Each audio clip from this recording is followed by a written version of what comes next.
Is part of it they're not really, the Bills never come off as like a nasty defense also? I don't know if that's just limited to the defensive line, but when I'm thinking of a physical defense? Yeah, physical. Like who when I'm thinking of the most feared defensive players, part of this is some of these guys can't exist anymore because the sport has changed, but who do I think? I think of Brian Dawkins. I think of That's going back. I think of Ray Lewis. I mean, Taylor Rapp hits like a truck, and Taron Johnson plays like a linebacker. So you've got some guys that do that, some really physical players. Cam Chancellor, like I guess those two do fit that. So I don't know. Maybe some of it is, but they're not overly. They don't come off as a nasty defense, do they? To anybody? Like, they're going to punish you. Like, no, they're going to keep everything in front of you. They're going to tackle. They're going to get the turnovers.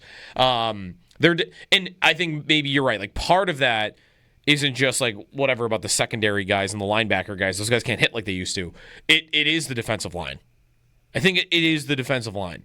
Because even have one guy like that, Kansas City. Who am I afraid? I'm afraid of Chris Jones. Chris Jones, right. I'm afraid Chris Jones is going to wreck my game.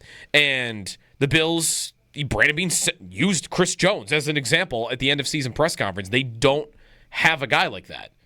And they have not had a lineman like that since Beane and McDermott showed up. So that is definitely the number one reason I think they're not seeing that way. They haven't had a first-team All-Pro on the defensive line since 2014, when they had two.